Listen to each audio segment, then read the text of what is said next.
আমাদের যে $3.5 বিলিয়ন মতো এক্সটার্নাল পেমেন্টের ইয়ার জমে গেছিল সেগুলো সব ক্লিয়ার হয়ে গেছে, সেখানে কোনো সমস্যা নাই। কোনো ক্রেডিটর এখন আর ওই জিনিস নিয়ে আসছে না যে আমার টাকা দিচ্ছেন না কেন, সেটা এক কমপ্লেন্ট আমরা আর পাচ্ছি না। আমাদের কারেন্ট অ্যাকাউন্ট যেটা বিরাট নেগেটিভ ছিল সেটা এখন small negative or small positive. আমাদের overall balance big surplus, big $multi-billion surplus এবছরও গত বছরও। আমাদের financial account quite a bit of surplus সেখানেও। তো আমরা মনে করি যে আমাদের এক্সটার্নাল সেক্টরটা স্টেবিলাইজড হয়েছে, সেখানে কোনো ভালনারেবিলিটিস নাই। আমরা যত ইচ্ছা আমদানি করতে পারবো। যদি কেউ বলেন যে আমদানি করতে পারছেন না, সেটা আপনার সমস্যা, আমাদের কোনো সমস্যা নেই। ব্যাংকিং খাতে ডলারের কোনো অভাব নেই, যে কোনো পরিমাণ ডলার আপনারা কিনতে পারবেন যদি আপনি বাংলাদেশি টাকা নিয়ে আসতে পারেন। টাকা নিয়ে আসার দায়িত্ব আপনার।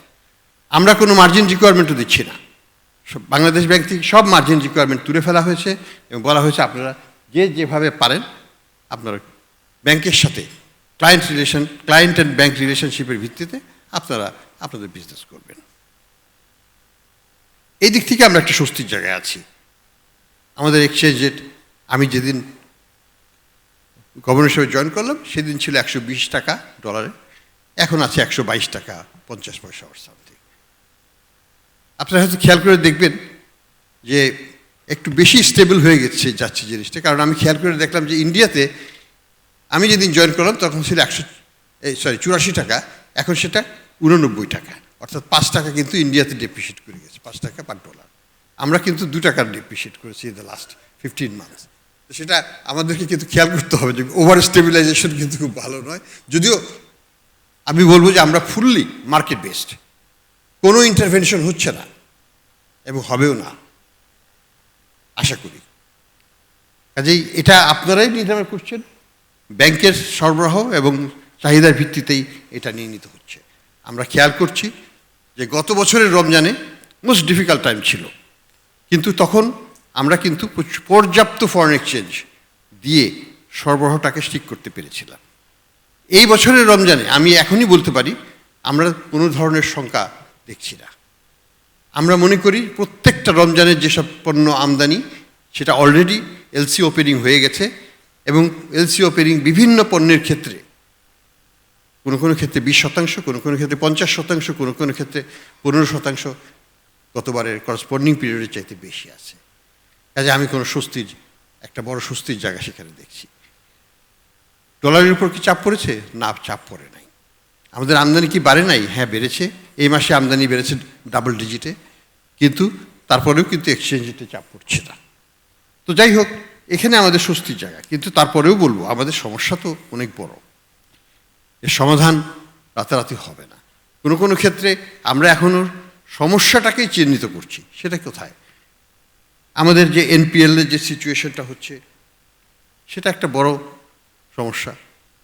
আমরা প্রতি কোয়ার্টারে যখন নতুন ডাটা পাচ্ছি, নতুন ক্লাসিফিকেশন রুল যখন অ্যাপ্লাইড হচ্ছে, এই দুটোর কারণে আমরা দেখতে পাচ্ছি যে আমার যেটা শঙ্কা ছিল যখন আমি গত 2 বছর আগে যখন বাইরে ছিলাম, আমার ধারণা ছিল যে আমাদের ব্যাংকিং খাতের এনপিএলের পরিমাণ হবে হয়তো 25%।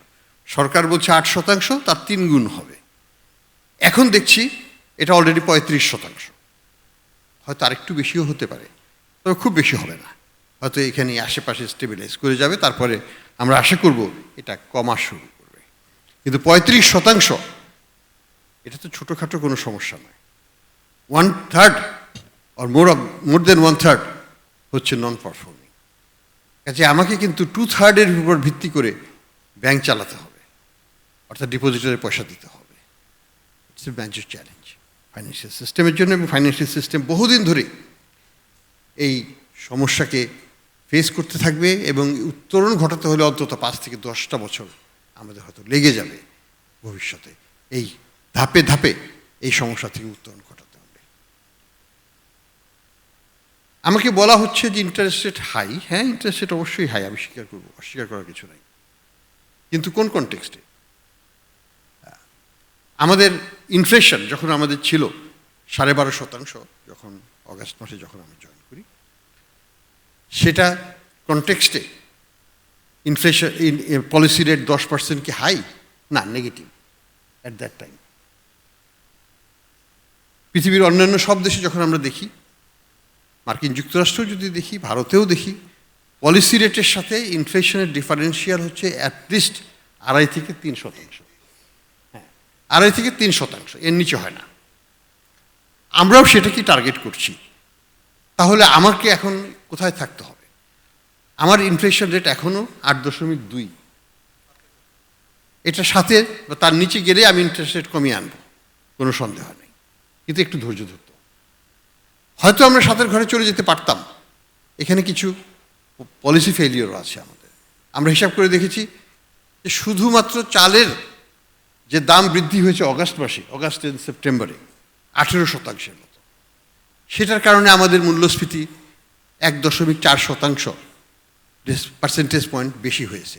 অর্থাৎ আমার যেটা এখন 8, সেটা কিন্তু 7-এর বা 7-এর নিচেও নামতে পারত, নামে নাই, কারণ আমাদের চালের দাম অনেক মূল্য বৃদ্ধি হয়েছে। এবং কেন? পৃথিবীতে তো চালের দাম বাড়ে নাই, ভারতে তো চালের দাম বাড়ে নাই, আমরা তো বন্ধ করে রেখেছি ট্রেড। আমাকে কিন্তু একটা জিনিস বুঝতে হবে যে মূল্যস্ফীতিকে আমি যদি কন্টেন করতে চাই, আমাকে কিন্তু এটাকে ইন্টারন্যাশনাল ট্রেডের সাথে এটাকে একটা সম্পর্ক রাখতে হবে।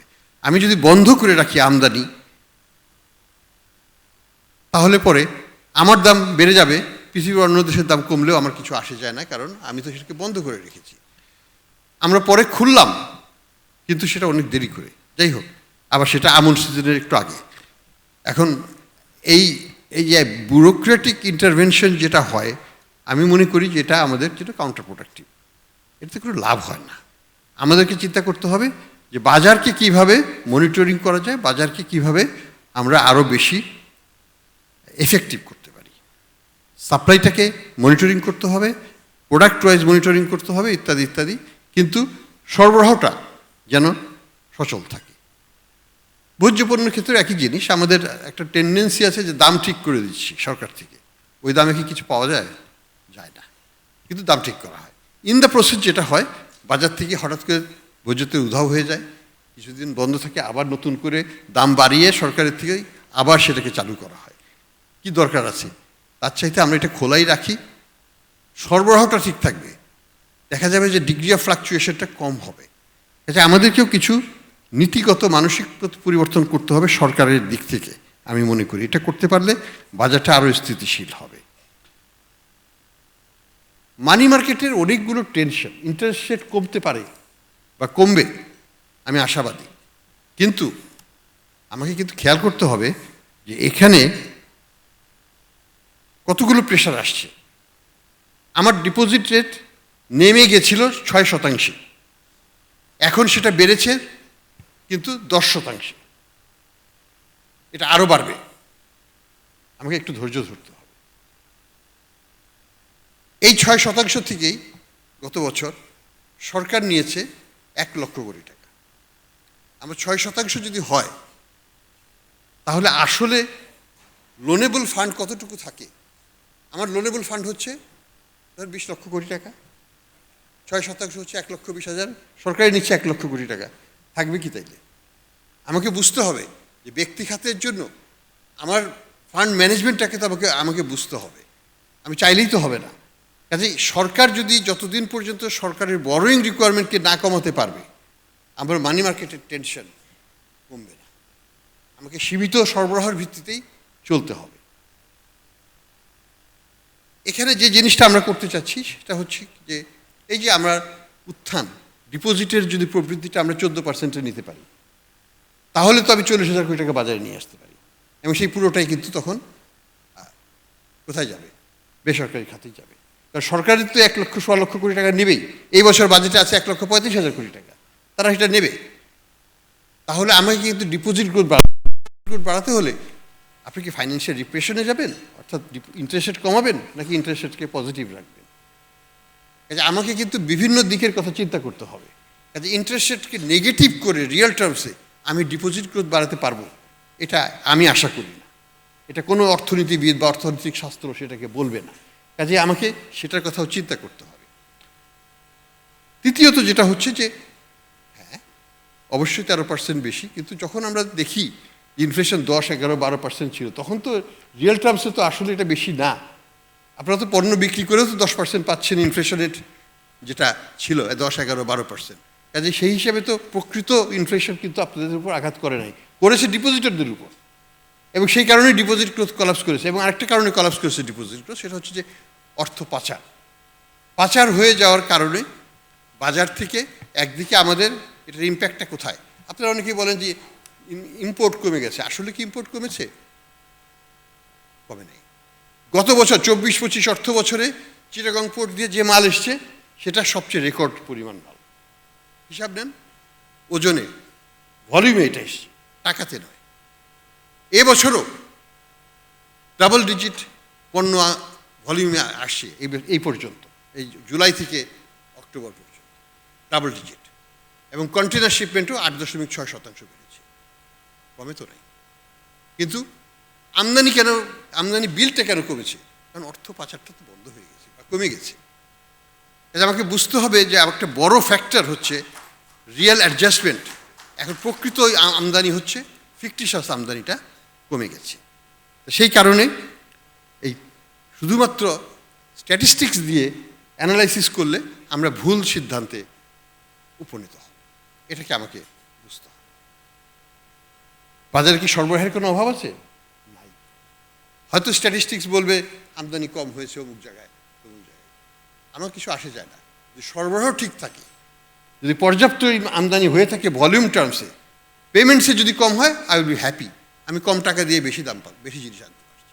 অসুবিধাটা কোথায়? অসুবিধাটা হচ্ছে যারা মনস্তাত্ত্বিকভাবে শুধু ওই সংখ্যা তত্ত্ব দিয়ে জিনিসকে বিশ্লেষণ করার চেষ্টা করে তাদের। আমাদের যেটা লক্ষ্য সেটা হচ্ছে যে বাংলাদেশের ব্যাংকিং খাতের দুরবস্থার মূলে আমাদের যে স্ট্রাকচারাল সমস্যাগুলো আছে তার একটা হচ্ছে যে আমাদের বন্ড মার্কেট নাই বললেই চলে, আমাদের স্টক মার্কেটের অবস্থা ভয়ানকভাবে করুন, আমাদের ইন্স্যুরেন্স সেক্টর, আমি সেটা কথাই বললাম না, সেটা যে কী করুন অবস্থা আছে। শুধু ব্যাংকিং খাত, সেই খাতের উপর সবাই নির্ভরশীল। আমরা যদি গ্লোবাল স্ট্রাকচারটা দেখি, আমরা দেখতে পারি বন্ড মার্কেটের উপর ডিপেন্ড করে। বন্ড মার্কেটের সাইজ কত?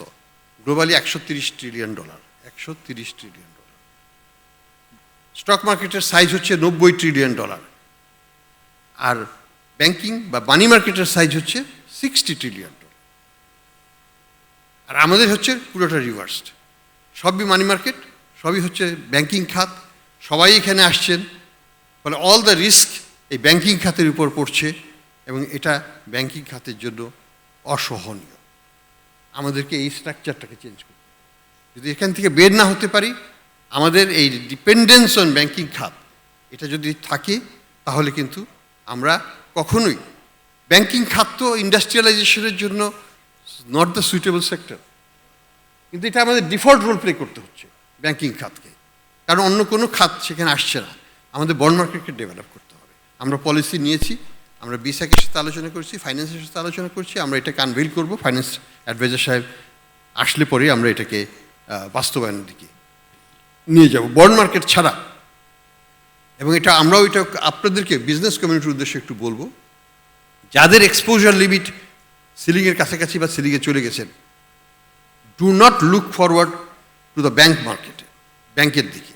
আপনারা বন্ড মার্কেটের দিকে চান। আপনারা নিজেদের সক্ষমতায় বন্ড তুলুন, টাকা তুলুন বাজার থেকে। ব্যাংকের কাছে বলবেন না 15 বছরের লোন দেন, 20 বছরের লোন দেন। Bank is not the suitable institution for that purpose. আপনাদেরকে আমরা we will give a push factor, এবং একটা পুল ফ্যাক্টরও দেবো, ইনসেন্টিভাইজও করবো বিভিন্নভাবে to go to the bond market.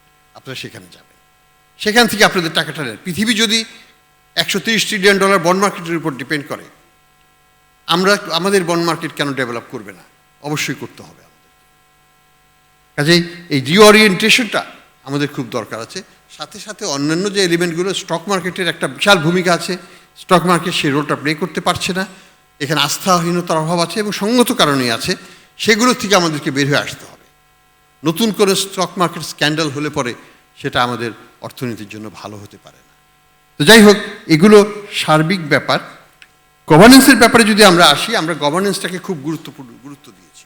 আমরা 14টা ব্যাংকের বোর্ড ভেঙে সেখানে সুশাসন প্রতিষ্ঠার চেষ্টা করেছি এবং রেজাল্ট আমরা পাচ্ছি। আমরা যদি দেখি ইসলামী ব্যাংকের যে দুরবস্থা ছিল, সেখান থেকে ইসলামী ব্যাংক আজকে কোথায় ঘুরে দাঁড়িয়েছে। আমরা ইসলামী ব্যাংকে 10,000 কোটি টাকা লোন দিয়েছিলাম, তারা সেই লোনটা 10,000 কোটি টাকা ফেরত দিয়ে দিয়েছে। কিসের বদৌলতে?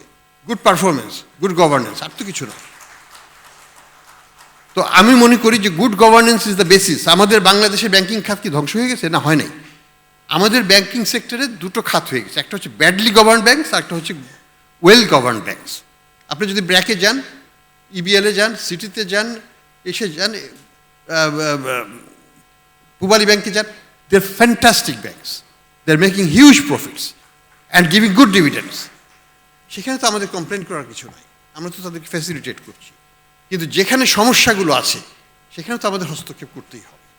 আমরা তো এটাকে না দেখেও দেখব না, সেটা তো হতে দেব না।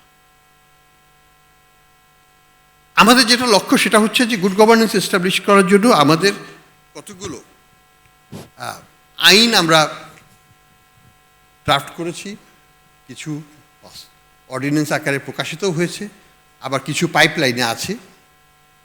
এখানে আমার বিশেষ অনুরোধ থাকবে আমাদের রাজনীতিবিদদের কাছে যে তারা যেন ভবিষ্যতে এই আইনগুলোকে পার্লামেন্টের থ্রুতে রেটিফিকেশন করে এটাকে একটা স্থায়িত্ব দেওয়ার চেষ্টা করেন। সেই আইনগুলো কি? আমাদের ব্যাংক কোম্পানি অ্যাক্টকে আমরা মডিফাই করতে যাচ্ছি। আমরা মনে করি যে এখানে রিব্যালেন্সিং দরকার আছে। এটা চিরস্থায়ী বন্দোবস্ত নয়, মালিক বলে কিছু নাই এখানে, তারা কাস্টোডিয়ান, তাদেরকে কাস্টোডিয়ান হিসেবে কাজ করতে হবে, not as owner of banks. এখানে আমরা যেটা করছি যে অন্ততপক্ষে 50% ইন্ডিপেন্ডেন্ট ডাইরেক্টর থাকবে এবং তারা ইন্ডিপেন্ডেন্ট ডাইরেক্টরদের প্যানেল থেকে আসবেন। আমার চাচাতো ভাই, মামাতো ভাই, আমার ক্লাস ফ্রেন্ড অমুক, সেটা যেন না হয়। এখানে আমরা চাচ্ছি ডাইরেক্টরসদের মেয়াদটাকে 12 বছর থেকে কমিয়ে 6 বছর করতে, দুটো টার্মে 3+3। এখানে আমরা চাচ্ছি যে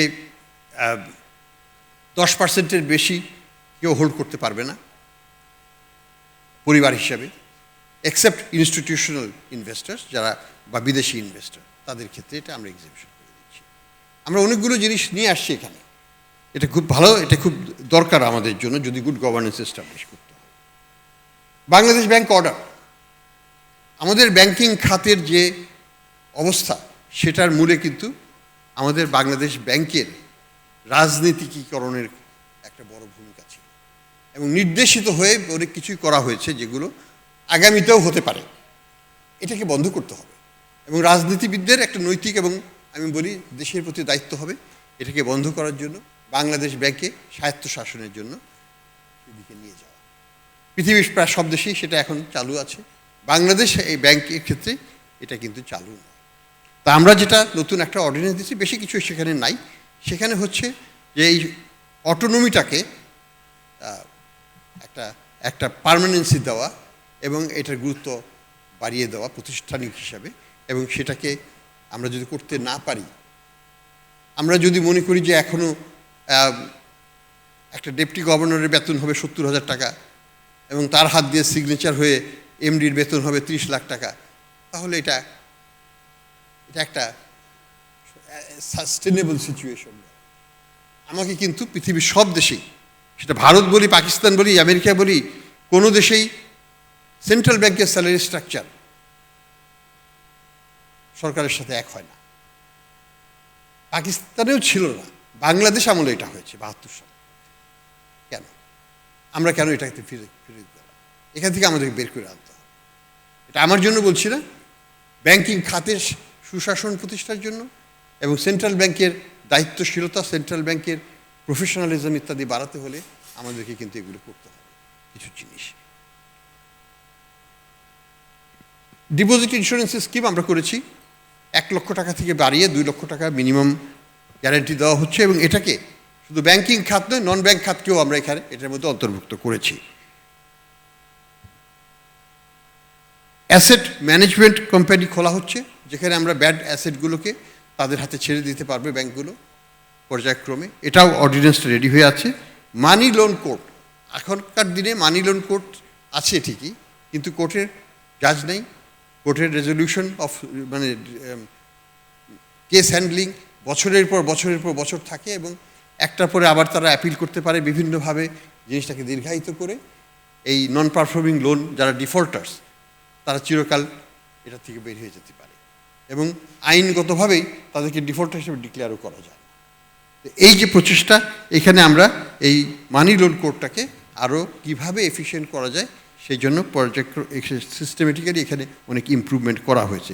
ব্যাংক্রাপসি বাংলাদেশে আমরা ধরে নিই যে বিজনেস প্রতিষ্ঠিত হলে কোনোদিন সেটা আর ব্যাংক্রাপ্ট হবে না, এটা তো হয় না, একটা এক্সিট মেকানিজম থাকতে হয়। পৃথিবীর সব দেশেই ব্যাংক্রাপসি অ্যাক্ট আছে এবং চ্যাপ্টার 11 বা অন্যান্য বিভিন্ন ধরনের সিচুয়েশন আছে যেটার মাধ্যমে একটা সম্মানজনকভাবে একটা বিজনেস প্রতিষ্ঠান যখন এক্সিট করবে, বন্ধ করে দিবে, সম্মানজনকভাবে চলে যেতে পারবে।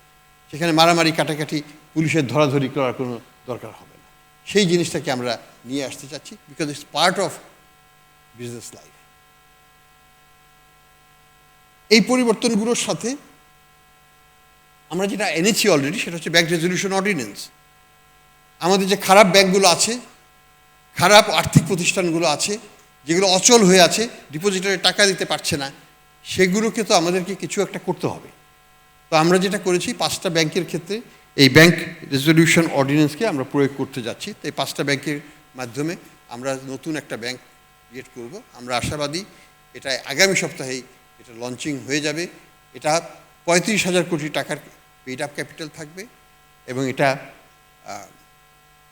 বাংলাদেশের হাইয়েস্ট এখন হচ্ছে 1500 কোটি টাকা paid up capital of A bank, যেটা এখানে 35,000 কোটি টাকা।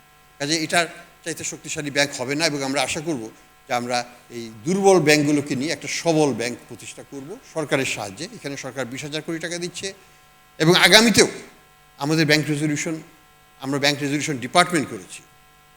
ওয়াচ আউট কোন কোন ব্যাংক এবং এনবিএফআই কারা খারাপের দিকে যাচ্ছে, আর্লি ওয়ার্নিং দেওয়া এবং পরবর্তীতে হস্তক্ষেপ করা। This will be part of regular financial sector intervention central ব্যাংকের পক্ষ থেকে।